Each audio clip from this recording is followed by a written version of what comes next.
पहले बच्चों आज हम पढ़ेंगे विकर्ण तथा द्रव्य की द्वैत प्रकृति का लेक्चर नंबर 11। तो आज का लेक्चर जो है बहुत इंपॉर्टेंट है। तो पिछले लेक्चर आप पढ़ के आइएगा, जब भी आपको लेक्चर समझ में आएगा। एनसीईआरटी मेरे साथ पढ़ते चलिए, जब भी सब सही रहेगा। और मैंने आपसे बोला था कि एनसीईआरटी की रीडिंग लगा के आइएगा। तो आप जब एनसीईआरटी को पहले से पढ़ के आओगे तो उसमें आपको जो है बिल्कुल अच्छे से जो है समझ में आएगा पूरा लेक्चर। चलिए लेक्चर में आगे बढ़ते हैं। तो आज हम पढ़ेंगे क्या? तो आज हम पढ़ेंगे आइंस्टाइन का प्रकाश विद्युत समीकरण और ऊर्जा क्वांटम। तो आज हम समझेंगे क्वांटम क्या है और ये जो आइंस्टाइन की थ्योरी क्या थी। चलिए शुरू करते हैं। तो विकिरण ऊर्जा विविध इकाइयों से बनी होती है, जो विकिरण की ऊर्जा के क्वांटा कहलाते हैं। विकिरण ऊर्जा के प्रत्येक क्वांटम की ऊर्जा एचवी होती है, और जहां एच प्लैंक स्थिरांक है और वी जो है प्रकाश की आवृत्ति है। प्रकाश विद्युत प्रभाव में एक इलेक्ट्रॉन विकिरण के एक क्वांटम की ऊर्जा एचवी अवशोषित करना प्रकाश एक है। अब देखिए इसका मतलब क्या है, मैं आपको समझाता हूँ। देखिए, इन्होंने माना कि जो है क्वांटा जो है, क्वांटा पैकेट जो बोलते हैं इनको, एनर्जी जो है, इनके कहने का मतलब है आइंस्टीन मानते हैं कि जो अपनी ऊर्जा होती है वो छोटे छोटे एनर्जी पैकेट्स या इनको क्वांट एनर्जी पैकेट्स कह सकते हैं, कि एनर्जी के छोटे छोटे टुकड़ों से बनी हुई है, जिनको हम क्वांटा कहते हैं। तो उनके कहने का मतलब ये है कि वो कहना चाहते हैं कि एक क्वांटा में जो अपनी जो ऊर्जा होती है वो होती है एच गुणे वी, जिसमें वी जो है आवृत्ति है। तो एच गुणे वी जो है होती है किसी भी ऊर्जा की जो है ऊर्जा ऊर्जा ऊर्जा होती है मतलब किसी भी प्रकाश की। तो उनके हिसाब से कि जब एक क्वांटा जो है उसके अंदर जो है, जो उसकी होती है ऊर्जा, वो होती है एच गुणे वी, जिसमें वी जो है आवृत्ति है। तो उनके हिसाब से ऐसे ही जो है, जो वो आता है तो वो इतनी ऊर्जा से जो है क्वांटा जो है एनर्जी पैकेट वो आते हैं। वो जो है अपने इस क्या बोलते हैं उस पे प्लेट पर पड़ते हैं, जो हमने दो लगा रखी है पट्टिका। तो इस पट्टिका पर पड़ते हैं, और जैसे ही इस पट्टिका पर पड़ते हैं तो जितनी एनर्जी से वो आ रहा था उतनी एनर्जी वो इलेक्ट्रॉन को देते हैं, इलेक्ट्रॉन बाहर आता है। तब देखिए, एक बात मैं आपको पहले भी समझा चुका हूँ, दोबारा समझा रहा हूँ कि मान लीजिए कि एनर्जी जो है इलेक्ट्रॉन को उसने 10 दी, लेकिन 10 एनर्जी देने पर इलेक्ट्रॉन को बाहर आना है। लेकिन जो है आयन का आकर्षण लग तो रहा है, उस पर इतनी ऊर्जा तो मिल गई कि वो उस जो है पट्टिका से बाहर आ जाएगा इलेक्ट्रॉन। लेकिन उस पट्टिका से बाहर तो आ जाएगा, लेकिन बाहर आने के बाद उसके पास जो ऊर्जा बचेगी वो कितनी बचेगी, वो इस पर निर्भर करता है कि इलेक्ट्रॉन जो है कितने अंदर और कितने सही तरीके से धंसा हुआ था उस पट्टिका में। अगर वो बहुत अंदर था तो उसको बाहर आने में बहुत ज्यादा ऊर्जा लगेगी। तो जो ऊर्जा उसको क्वांटा ने दी वो आधी तो उसको बाहर आने में खर्च हो गई। जब उसको बाहर आने में खर्च होगी तो उसके पास कम ऊर्जा बचेगी जब वो बाहर आ जाएगा। तो आप इसको बात को समझिए कि जो है, जो इलेक्ट्रॉन उस पट्टिका से बाहर आएंगे, उनके पास जो भी ऊर्जा होगी वो कितनी होगी, वो उतनी ऊर्जा होगी जितनी उसको उस क्वांटा ने दी, यानी कि एच गुणे वी, और माइनस जितनी एनर्जी खर्च हो गई उसकी बाहर निकलने में। ठीक है। तो और जो हमने कार्यफलन पढ़ा था, तो कार्यफलन क्या है? कार्यफलन वह ऊर्जा है जितनी इतनी ऊर्जा पहुंचते ही आप इलेक्ट्रॉन बाहर आ जाएंगे। मतलब इतनी अगर आपके पास ऊर्जा होगी तो ही आप बाहर आ पाएंगे। इतनी कम से कम ऊर्जा चाहिए, न्यूनतम ऊर्जा। तो न्यूनतम ऊर्जा अगर इतनी आपके पास होगी तो आप बाहर आ जाएंगे, नहीं तो आप अंदर रह जाएंगे। तो कुल मिला के वो अब क्या होगा कि जो ऊर्जा उस इलेक्ट्रॉन को क्वांटा से मिली, उसमें से अगर हम कार्यफलन को घटा देंगे तो हमारे पास क्या बचेगा? वो एनर्जी जो इलेक्ट्रॉन को बाहर आने पर रहेगी। समझ में आया आपको ये बात? तो बस इसमें कुछ नहीं है और इतना ही है। इसमें इतना आपको समझना है कि जो एनर्जी जो है वो कैसे उनके हिसाब से क्वांटा आते हैं। क्वांटा एच वी उनमें जो ऊर्जा होती है, वो ऊर्जा इलेक्ट्रॉनों में देते हैं। और ऊर्जा होती क्या है? ऊर्जा जो है जो वो देते हैं वो किसके बराबर होती है? ऊर्जा जो है जब वो निकलता है इलेक्ट्रॉन, वो किसके बराबर होती है? जो ऊर्जा उसे उस क्वांटा ने दी, और उनमें से कारक को अगर घटा दिया गया तो बस उतनी ऊर्जा कहलाएगी जो वो उस पट्टिका से बाहर आने पर होगी उसके पास। तो वो ऊर्जा जो पट्टिका के बाहर आने पर होगी, वो ऊर्जा याद रखिए, वो ऊर्जा जो पट्टिका से बाहर आने पर है, जो किसके बराबर होगी? जो ऊर्जा उसे क्वांटा ने दी, और क्वांट उसमें से क्या घटाएंगे अपन? कर्षण को।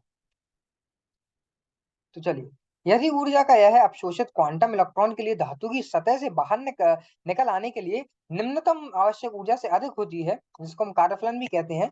इसका डायग्राम है देखिए, कार्यफलन जिसको हम फाइनोट से दर्शाते हैं। जो न्यूनतम आवश्यक ऊर्जा से अधिक होता है तब उत्सर्जित इलेक्ट्रॉन की अधिकतम गतिज ऊर्जा होगी। समझिए। और ये जो है मैंने आपको फॉर्मूला भी समझाया कि कैसे आया। जो के उच्च है, उच्चतम जो है, उच्चतम ऊर्जा जो कितनी होगी, वो ऊर्जा जिसको क्वांटा ने दी, उसको उसमें से क्या घटाएंगे अपन? कार्बन को। जब उसमें से कार्यस्थान को घटाएंगे तो वो जो है उच्चतम ऊर्जा जो है वो हमको प्राप्त हो जाएगी, जिसको हम इंग्लिश में उच्च काइनेटिक एनर्जी भी बोलते हैं। और ये जो है एनसीईआरटी में 11.2 जो है क्वेश्चन दी गई है। तो अब देखिए, रुकिए जरा मैं इसको ऊपर कर देता हूँ। हाँ, तो अधिक दृढ़ता से आबद्ध इलेक्ट्रॉनों के उत्सर्जित होने की उनकी गतिज ऊर्जा अपने अधिकतम मान से कम होती है। ध्यान दें कि किसी आवृत्ति के प्रकाश की तीव्रता प्रति सेकंड आपतित फोटोनों की संख्या द्वारा निर्धारित होती है। मैं आपको पहले भी बता चुका हूँ कि देखिए इलेक्ट्रॉन जो है जो है देखिए अधिक दृढ़ता से मतलब जो इलेक्ट्रॉन जो है अंदर मतलब जो बंद होंगे, सॉरी, देखिए जो इलेक्ट्रॉन पट्टिका में अंदर तक धंसे हुए होंगे उनको बाहर आने में ऊर्जा खर्च करनी पड़ेगी। तो उनको बाहर आने में ऊर्जा खर्च करनी पड़ेगी तो उनके पास बाहर आने निकलने के बाद कम ऊर्जा उनके पास होगी। तो ये बात को समझ गया आप। दूसरा इसमें ये दिया है कि जितने जो है ज्यादा फोटोन पड़ेंगे, जितनी इंटेंसिटी जो है मैंने कुछ दिन पढ़ाया था कि गति जितनी ज्यादा होगी, जितनी तेज जो ऊर्जा ज्यादा ऊर्जा की लाइट जो है आवृत्ति की जो है ऊर्जा पड़ेगी उस पट्टिका पर, उतने ही ज्यादा इलेक्ट्रॉन बाहर आएंगे। उतने ज्यादा इलेक्ट्रॉन बाहर आएंगे तो उतनी ही ज्यादा जो है अपनी धारा होगी। तो फोटोनों पर भी निर्भर करता है कि प्रति सेकंड जो है आपतित फोटोनों की संख्या द्वारा निर्धारित होता है कि प्रति सेकंड अगर आपतित फोटॉन्स की संख्या ज्यादा हो जाती है तो वो ज्यादा इलेक्ट्रॉन बाहर निकालेंगे, और जब वो ज्यादा इलेक्ट्रॉन बाहर निकालेंगे तो बस धारा धारा ज्यादा होगी। चलिए आगे बढ़ते हैं। तो तीव्रता बढ़ाने के पर प्रति सेकंड उत्सर्जित इलेक्ट्रॉनों की संख्या बढ़ती है। तथापि उत्सर्जित प्रकाशित इलेक्ट्रॉनों की अधिकतम गतिज ऊर्जा प्रत्येक फोटोन की ऊर्जा द्वारा निर्धारित होती है। तो आप समझिए कि कैसे प्रकाशित इलेक्ट्रॉनों की अधिकतम गतिज ऊर्जा किस पे निर्धारित होती है, प्रत्येक फोटोन की ऊर्जा, मतलब फोटोन की ऊर्जा पर निर्धारित है। जैसे हमने आपको ये पीछे डायग्राम भी दिखाया, ये इक्वेशन दिखाई दी जैसे, ये देखिए, हाँ रुकिए जरा। हाँ, तो देखिए जो ये है अपनी फोटोनों की ऊर्जा और ये है अपना कार्यफलन। तो जब फोटोनों की ऊर्जा में से कार्यफलन को घटाया जाता है तो हमारे पास बचता है उच्चतम जो है ऊर्जा जो इलेक्ट्रॉनों की रहेगी पट्टिका से बाहर निकलने के बाद। तो समझ गया। और मैं इसको हटा देता हूँ। हाँ,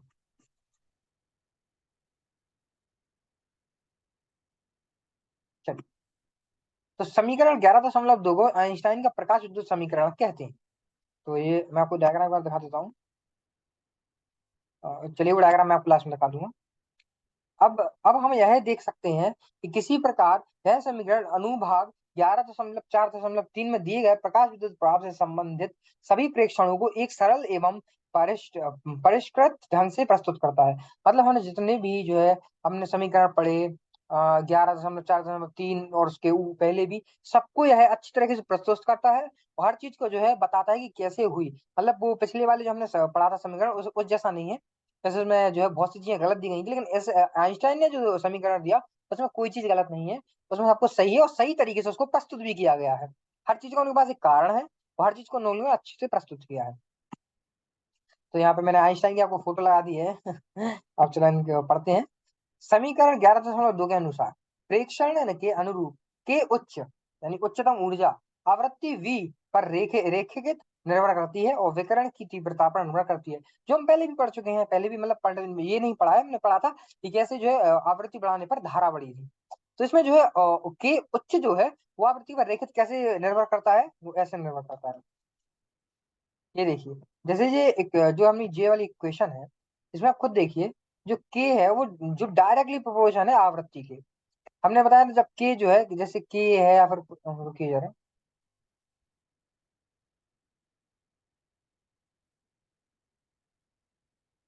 हाँ, जैसे कोई भी चीज है, मान लीजिए ए है।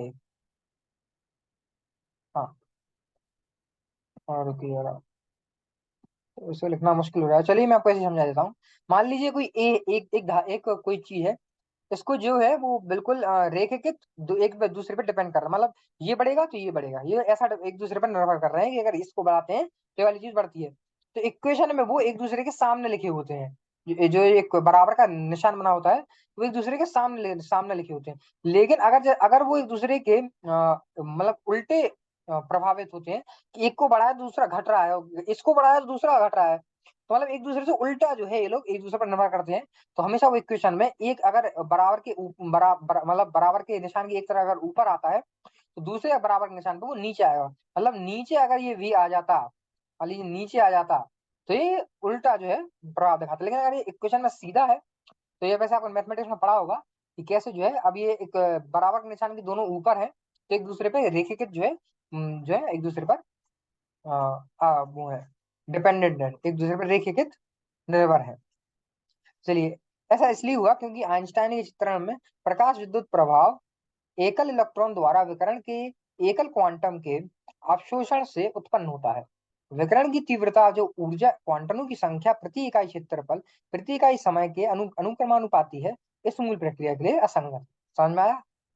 तो चलिए आगे बढ़ते हैं। अब देखिए, क्योंकि उच्चतम ऊर्जा यानी के उच्च ऋण राशि नहीं है, समीकरण 11.2 में यह अंतर्निहित है कि प्रकाश विद्युत उत्सर्जन तभी संभव है जब एच बी जो है ग्रेटर देन फाइव नॉट होगा, मतलब उससे ज्यादा होगा। जो अपना जो कार्यफलन है उससे जो है ये ज्यादा होगा। तो ये कैसे कह सकते हैं आप? तो ये देखिए मैं आपको समझाता हूँ कि मान लीजिए के जो है, जो हमने बताया था के जो है मैक्स, के उच्च, तो मैं इसको ऐसे लिख देता हूँ। इस हमने इक्वेशन से पढ़ा था, के मैक्स बराबर क्या था, एच वी से घटाया था हमने कार्यफलन को। तो एच बी से कार्यफलन को घटाया है। इससे पता क्या चलता है, जो इलेक्ट्रॉन बाहर आएगा उसके पास कुछ ना कुछ ऊर्जा तो होगी, इतना तो निश्चित है। या तो होगी ही नहीं या होगी, और होगी नहीं तो वो तो मुश्किल है, लेकिन कुछ ना कुछ तो होगी। क्योंकि अगर कार्यफलन से ज्यादा ऊर्जा हमें देनी पड़ेगी जब तो इलेक्ट्रॉन बाहर आएगा पट्टिका से, तो उसके पास तो कुछ ना कुछ ऊर्जा होगी ही। कुछ ऊर्जा उसकी खर्च हो गई होगी बाहर निकलने में, लेकिन कुछ ना कुछ अगर वो बाहर आ चुका है तो कुछ ना कुछ ऊर्जा तो उसके पास होगी ही। तो जब कुछ ना कुछ ऊर्जा उसके पास होगी, मतलब उसका जो है उच्चतम जो है ऊर्जा बाहर निकल कर वो जो शून्य से ज्यादा होगी। क्योंकि वो कुछ ना कुछ तो होगी, तो वो शून्य से ज्यादा होगी। तो वो शून्य से ज्यादा होगी तो अपन के मैक्स जो हमने के उच्च लिखा है उसको जीरो से बड़ा कर देते हैं। उसको जीरो से बड़ा करने का मतलब है कि एच गुणे वी जब वो बड़ा हो जाता है फाइव नॉट से इक्वेशन के हिसाब से, फिर अपन जब उसको ग्रेटर देन जीरो करेंगे तो एच मी बड़ा आता है फाइव नॉट से। मतलब जो है कार्य फलन से हमेशा जो है एच गुणे वी हमेशा बड़े होते हैं, अथवा v greater than V naught, जहां मतलब जो है जो दहली आवृत्ति है उससे जो है ऊर्जा जो हमने प्रकाश चला उसकी आवृत्ति जो है वो हमेशा ज्यादा होती है, ये हमको पता है। तो इस हिसाब से जो है ये जो है दहली आवृत्ति है उसकी वैल्यू क्या आती है, कार्यफलन, और कार्यफलन को डिवाइड कर देते हैं एस से, तो हमारी दहली आवृत्ति आ जाती है।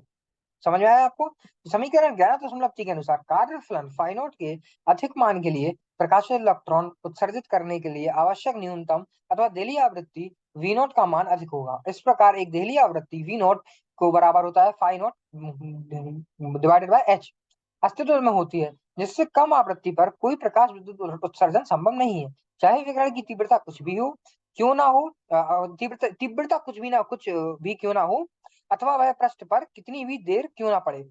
एक बात और याद रखिएगा कि उत्सर्जन जो है वो तुरंत होगा, चाहे धीमा पड़े वो क्वांटम या तेज पड़े फर्क नहीं पड़ता, उत्सर्जन तुरंत होगा। ये बात को ध्यान रखिएगा। और ये भाषा आपको ये समझ में आ गया होगा। तो मैं आपको जब से बता रहा था कि चित्र 11.2 11.3, तो ये रहा आपका 11.2 चित्र, तो ये रहा आपका 11.3 चित्र, जो हमने पहले जो है आज वीडियो में मतलब समझे थे। ये कुछ नहीं चित्र मैं आपको पहले लेक्चर में बहुत अच्छे से समझा चुका हूँ, तो इनको मैं दोबारा समझाने का प्रयास नहीं करूंगा। आपको अगर समझना है तो वापस पहले लेक्चर में जाके इसको समझ सकते हैं।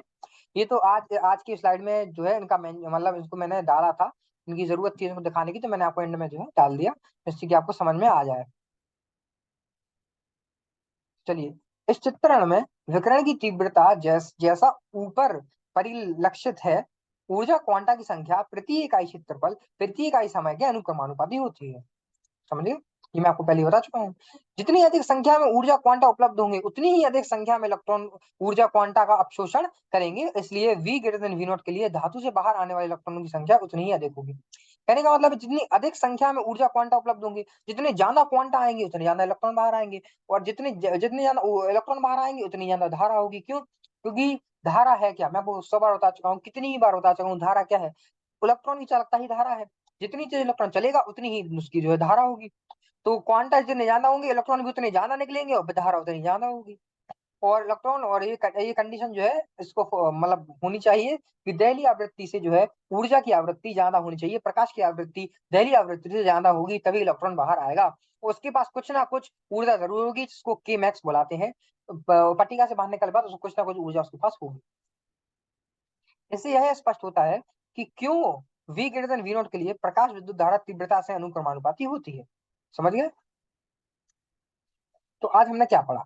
तो आज हमने पढ़ा कि आइंस्टाइन का प्रकाश विद्युत समीकरण ऊर्जा क्वांटम। तो हमने समझा कैसे आइंस्टाइन ने जो है पूरी अपनी थ्योरी दी, आइंस्टाइन का क्या समीकरण था, उन्होंने कैसे जो है इसको अच्छे से प्रस्तुत किया, हर एक चीज को उन्होंने समझाया, हर एक चीज को उन्होंने बताया कि कैसे है, उन्होंने हर चीज की इक्वेशन दी, उन्होंने हर चीज को एक अच्छे लेवल से समझाया, ग्राफ की मदद से समझाया उन्होंने एक चीज को, हर एक चीज को कोई भी चीज जो हमने पहले पढ़ी है 11.2.3 से पहले, तो कोई भी चीज उन्होंने ऐसी नहीं छोड़ी जो उन्होंने गलत बताई हो या उनके हिसाब से जो है वो गलत हो। हर चीज उन्होंने उनके हिसाब से सही थी, उन्होंने उनकी जो थ्योरी थी वो सबसे सही थी और अभी तक मान्य है। तो कल हम क्या पढ़ेंगे? कल हम आइंस्टीन का प्रकाश विद्युत समीकरण ऊर्जा क्वांटम को कंप्लीट कर देंगे। थोड़ा सा हिस्सा जो इसका भी रह गया है, कुछ नहीं, इसको आगे थोड़ा सा ही हिस्सा इसका रह गया तो अगले लेक्चर में उसको कंप्लीट करेंगे और एक आध दो ग्राफ भी जो है उसको देखेंगे और बहुत मजा आएगा क्योंकि कल हम इसको कंप्लीट करेंगे। और आइंस्टाइन का जो है उन्होंने और भी थ्योरी और भी तो कुछ समीकरण दिए थे, उनको भी हम कल पढ़ेंगे अच्छे से। चैप्टर को उसको टॉपिक को कंप्लीट करेंगे। चलिए, इतनी एनसीईआरटी आप रीडिंग लगा लीजिएगा और कल जो टॉपिक पढ़ने वाले हैं उसको भी रीडिंग करके आइएगा तो आपको जो है अच्छे से समझ में आएगा पूरा लेक्चर। तो एनसीईआरटी मेरे साथ पढ़ते चलिए, कोई दिक्कत नहीं आने वाली, आपका कोई क्वेश्चन जो है वो छूटेगा नहीं, मेरी गारंटी है। तो चलिए मिलते हैं अपने अगले लेक्चर में, जब तक के लिए टाटा बाय बाय।